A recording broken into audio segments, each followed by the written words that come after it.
everything that he predicted in this film is becoming a reality.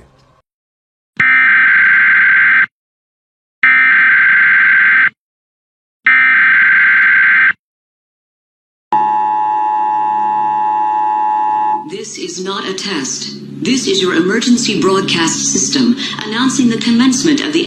Blessed be our new founding fathers and America, a nation reborn. May God be with you all.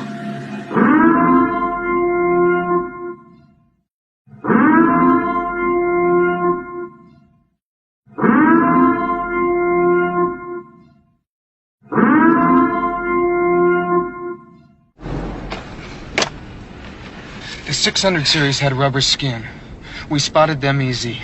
But these are new. They look human.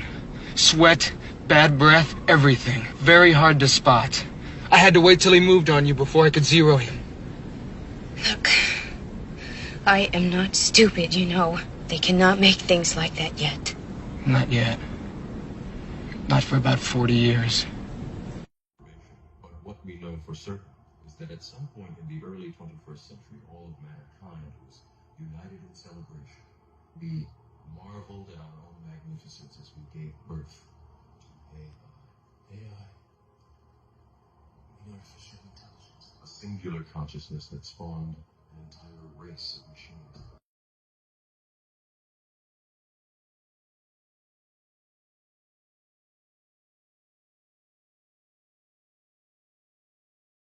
Starting December 16th, Meta will begin reading your DMs.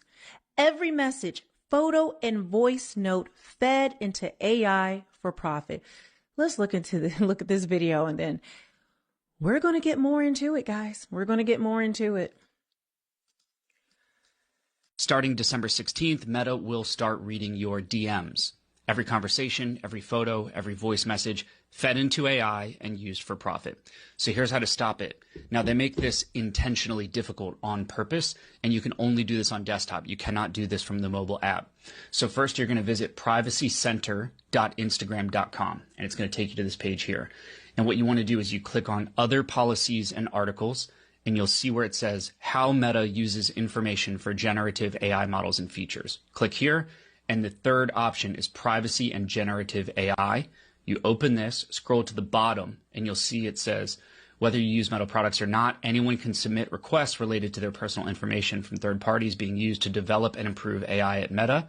You click on Learn More and Submit Requests here. And this is the form that you want to submit. So you click this, fill out this information here, and send this, and this is how you submit to opt out of Meta using your information to improve their AI services.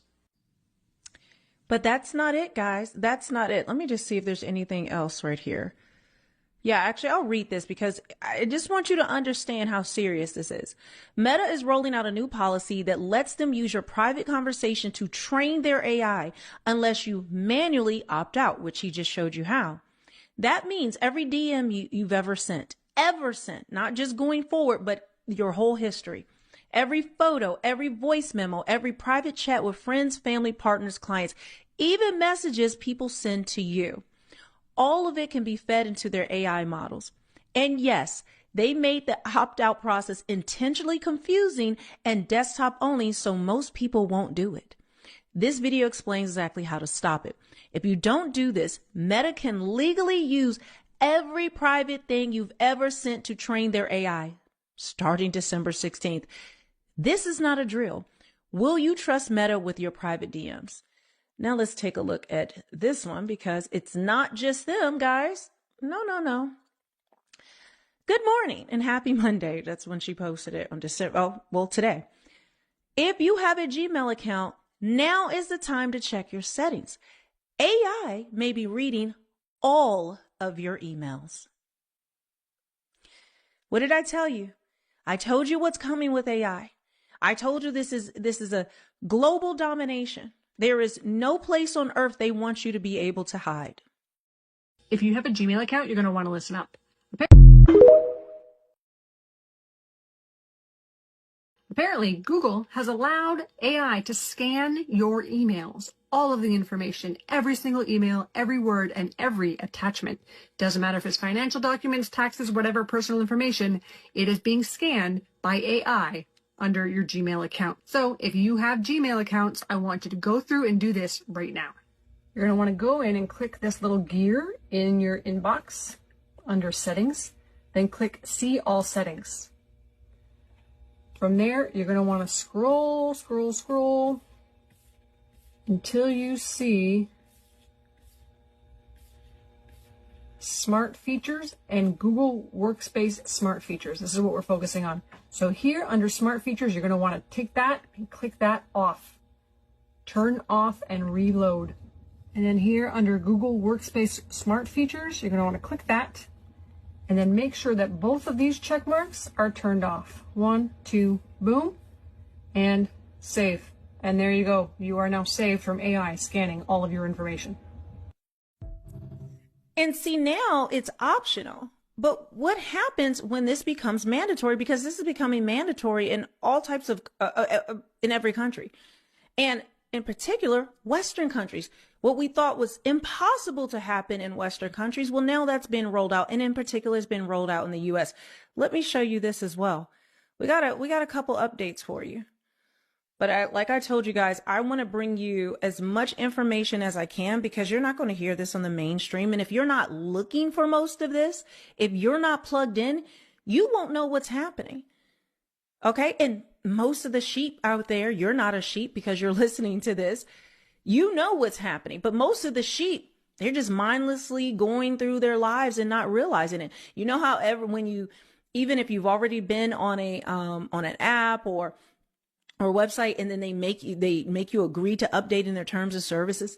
Most of us don't read those things. Well, that is part of what's happening. Okay. Because once you click that box, once you agree, this is what you're agreeing to.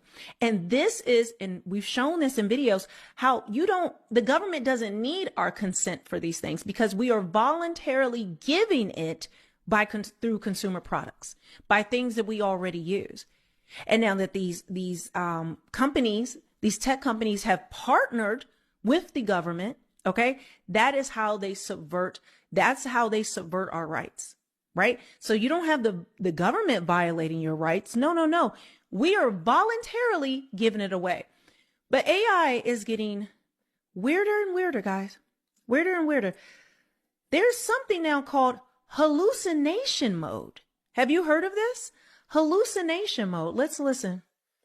And it's important. Listen to this.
What do you see as the biggest challenges in conservation?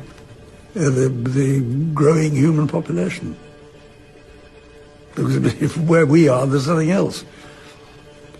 And do you have views about what should be done about that? Can't you guess? or epidemics. I mean, I don't know what it will be, but in one way or another, we are so far, globally, we are so far above the population and the consumption levels which can be supported by this planet that I know in one way or another it's going to come back down. So I don't hope to avoid that.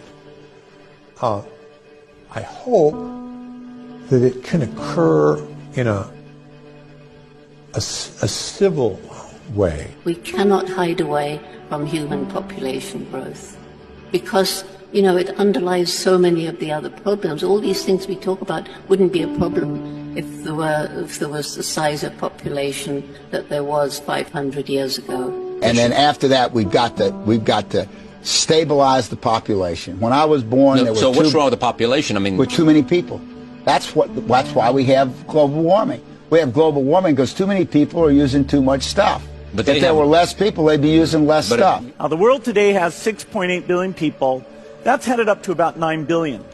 Now, if we do a really great job on new vaccines, health care, reproductive health services, we could lower that by perhaps 10 or 15%. You brought up some issues that others are reluctant to bring up. Always. All the religious groups are against me because I'm talking about population. They want more souls. I want less on the planet.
Television is tele-vision. You turn on the television, you get programs. They reprogram your subconscious mind, which manifests 90% of your daily basis behavior and thought patterns. This is the hidden part of the mind, which manifests your heart to beat without you being conscious of it. Broadcasting is casting spells to a broad audience. North, east, west and south. News. Your devices, the devil's vice, are black mirrors, which were black obsidian mirrors which were used to communicate with the astral plane. Your life is a direct manifestation of your mind. This is why you need to take care of what you see, say and hear. Government. Ment means mind. Govern the mind. The mind is the root cause of reality. Government. Ment is mind. They control your information creates your perception is your reality. If you've seen Jesus in your dream, this doesn't mean he exists. This is just your thoughts manifesting itself within the fourth dimension, the dream world. When you imagine something, you are seeing into the fourth dimension. This is being seen by your mind's eye. This is why they call it your third eye. You are literally a radio. You receive frequencies based on what frequency that you are tapped into. This is why we call it a mind set. You've got to set your mind to the frequency of what you want, and you will receive thoughts that are on the same frequency. You have a conscious and subconscious mind. Your conscious mind is just what you're aware of. Subconscious is controlling all the systems in your body that you're not aware of. Every time you consciously think, you have an emotion directly attached to that thought, and that emotion impresses the subconscious mind. Every thought that you think, you're telling your subconscious mind that you want that, because these two work together to manifest your reality. The more emotions that you feel, the harder it impresses in your subconscious mind. Subconscious mind takes everything literally. If you call someone else an idiot, you're calling yourself an idiot. It's where your mental programs are stored. The reason why you can't break out of your old habits is because you're manifesting these mental programs. You have to reprogram the subconscious mind in order to gain a new Life. The link is in the bio for the Manifestation Mastery course. New pages are being added to the PDF soon. Link is in the bio.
I was the perfect person. I was like central casting. Central, hey, you know what? And he's central casting. Look at that guy, central casting. And these are central casting. If I'm doing a movie, I pick you, General. Central casting. Very impressive. Oh, you're central casting. Look at this guy. Oh, this man's central casting. I watch him all the time. Central casting. He's a real talent, a real guy, and he is central casting. Do we agree? Central casting. They're central casting, the red suspenders, handsome, beautiful, smart. You couldn't get better central casting. He is great in every way, and he's central casting. I mean, this is a man that was born for the position. No, he was central casting like the perfect Supreme Court judge. These guys are central casting. There's nobody in Hollywood that looks like these people. And they're central casting. I've never seen a group of people like this. Everyone's in perfect shape. My friend, central casting. I always call him central casting. Boy, is that central casting. That's saying, but he looked like central casting. He looked like Tom Cruise, but maybe better. The intellect is extraordinary, and the man is extraordinary. He's central casting. I assume you like these people. I assume it's central casting, right, boss? Is this central casting? This is what we want. This is a great, brilliant man. Looks like, I don't know, very tough. Central casting. When you talk about central casting, this guy's out of central casting. I'm telling you, there's nobody in Hollywood that can look like this guy. Yeah, these guys are central casting, like from a movie. Central casting, you can't cast it. You don't have anybody in Hollywood that looks like these guys. And a great looking central casting, and we have great generals, a great central casting general. Let's look at them. Ne kadar güzel insanlar. Central casting. Onlarla ilişki kurmak ne kadar. He's like central casting for ownership of a hotel. Everyone is central casting. Central casting. Glasses, head, boom. I watch Judge Kavanaugh, who's central casting. This guy's like central casting. You couldn't pick a better guy in Hollywood. There's no actor that could do it better. You are so central casting. Great marks, great schools, the best everything, the best of everything. Your family, your wife, your children. You don't have a problem in the world. You are the greatest. You talk central casting, these guys, you couldn't, I mean, it's incredible. They had a master sergeant there. I could take him right now. Bring him to Hollywood. Make a military movie, and he's the star of the movie. That happened once before, you know. That did happen once before. How many times you got to hear Trump say the central casting? What do you think that means? What is Donald Trump's motive to constantly say, not once, a billion times, central casting, central casting. Look at this guy, central casting, central casting. And I'm going to go on a limb here. I don't believe in the whole assassination thing. I see the professional wrestling game. It's professional wrestling. They script it. You play the bad guy. We're going to fight in public. We do our photo op. Then we give it to the public. And then we control their emotions. You get this side and you guys get this side. And that's what they do. I don't buy it. I'm sorry. I couldn't stand what was happening before him. But I do watch from a distance all of it. Ready to see the president tonight. They are excited that he's hitting the road and touting affordability. You see, they're pretty excited here. I actually want to point out Ed, who we ran into each other back in 2024 at the New Hampshire primary. Recognized him out here today. Tell me how many rallies you've been to and why you wanted to be out here today for his presidential visit now. Today will be my 113th Trump rally. Yes, we met almost 2 years ago where there were 7 rallies in 7 days in New Hampshire in advance of the primary. But I'm from Brick, New Jersey. It's about maybe 140 miles from here. And I actually got here about 2:30 in the morning. It was 1 degree Fahrenheit. It was kind of cold. Now it's warm and toasty at about 18 degrees. I know, these guys have been in line since 10 a.m. They have a couple more hours to go. It is pretty cold out here, Nicole. But tell me why you wanted to be here to hear the president. What do you expect to hear from him on his message of affordability? Hope, optimism. I hope to raise my spirits. We lost affordability in this country between 2021 and 2025 when the Democrats deliberately destroyed our economy. I once entertained the fantasy a decade ago where I thought I could retire early. I'm 66. I thought I could actually retire early and do the things I wanted to do. But no, now I've been dipping into my savings every month till I pay the bills. I think our great President Trump is in the right direction in New Jersey for the first time in years, for the first time since He was president last time. Gasoline is once again under $3 a gallon. That's a start. That's a really important start. I thought I'd never see that again. But I'm also here because, you know, one day these rallies are going to come to an end. I mean, and a Trump rally is the greatest show on earth. There's nothing like it. I can tell you like coming out to them since this is over 100 rallies for you. And you can take a look at the line too, Nicole. Folks are still coming out here in the cold weather, lining up to see the president. It starts at 6 o'clock p.m. Eastern here. The president will be talking about his affordability message, taking that on the road for the very first time here to northeastern Pennsylvania. Have our savior in this room. His name is Secretary of the Treasury, Scott Bessent. He's right there. Because that very handsome man, by the way, if you're picking the Secretary of the Treasury, is he like the perfect guy for a movie? He's made for the movie. Stand up, Scott. Look at him. No, he's central casting. He's central casting. But you don't, under that beautiful exterior is a killer. And here's what happened. He is in charge of the investigation of Somalia and the billions of dollars they have robbed from Minnesota, right? I hope you do your job.